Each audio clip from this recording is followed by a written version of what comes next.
Magandang araw mga kapuso, ito po ang mga ganap na dapat po natin abangan dito lamang po sa Binibining Marikit. Nakaligtas na nga po ito si Mayumi mga kapuso at siya nga ang kumuha dito kay Ikit doon sa garden na kung saan ay magkikipagkita sana kay Sophia.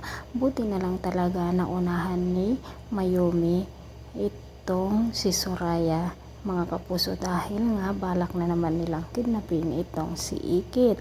Samantala mga kapuso, pahiyang-pahiya naman si Angela dito sa pagsisimula maghiganti ni Ikit sa kanya at magkasama na nga ang mag-ina mga kapuso.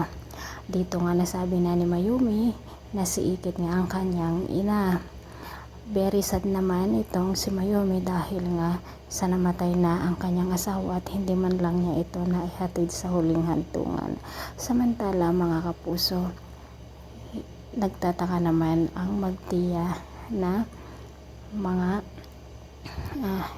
satanas na sina Angela at Soraya kung sino ang nagpahiya kay Angela dito sa public habang nandoon siya sa isang conference na kung saan ay kasama ang mga vlogger mga kapuso at hindi nila alam na si Ikit nga ang babaeng, ang misteryosang babae na ito.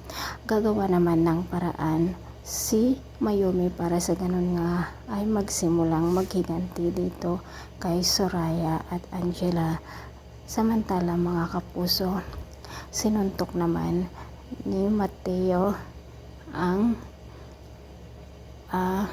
presidente ng kanilang kumpanya dahil nga sa sinulsulan ito ni Soraya. Binayaran niya ito para sa ganon ay gumawa ng paraan para magalit nga si Mateo at Drew sa kanya para daw hindi na matulungan ng dalawa itong si Ikit.